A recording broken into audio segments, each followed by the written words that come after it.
আজকে আমি করব দেশি মুরগি। প্রথমে হলুদ, নুন, জিরের গুঁড়ো, ধনের গুঁড়ো, আদা বাটা, রসুন বাটা আর টমেটো কুচি আর একটু পেঁয়াজ আমি কাঁচা ভেজে দেব। আর একটু পেঁয়াজ আমি এর সঙ্গে ভালো করে মেখে দেব। আর একটু সর্ষের তেল দিয়ে আমি মাংসটাকে ভালো করে মেখে নেব।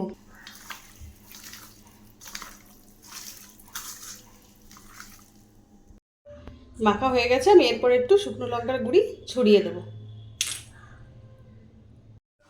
এরপর একটা কড়াইতে সর্ষের তেল দিয়ে জিরে, তেজপাতা, শুকনো লঙ্কা ফোড়ন দিয়ে আর একটু গরম মশলা আমি ফোড়ন দেবো। দিয়ে এই যে অল্প একটু পেঁয়াজ রেখেছিলাম, এই পেঁয়াজটা আমি এর মধ্যে দিয়ে লাল লাল করে ভেজে নেব।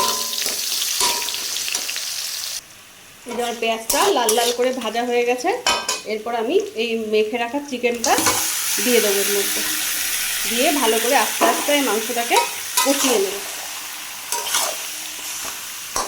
আর এর মধ্যে আমি আগে থেকে ভেজে রাখা আলুগুলো দিয়ে ভালো করে একসঙ্গে কষাবো।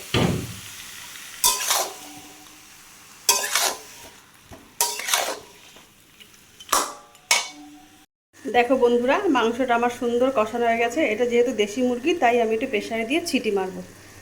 দেখো বন্ধুরা, এটা দেশি মুরগি তো তাই আমি প্রেসার কুকারে সিদ্ধ করেছি। আর আমার মাংসটা খুব সুন্দর সিদ্ধ হয়ে গেছে, প্রেসারে দিয়েছি সেই জন্য। আমার এই রেসিপিটা তোমাদের যদি ভালো লাগে তোমরা লাইক, কমেন্ট, শেয়ার করে দিও। তোমরা সবাই ভালো থেকো, সুস্থ থেকো।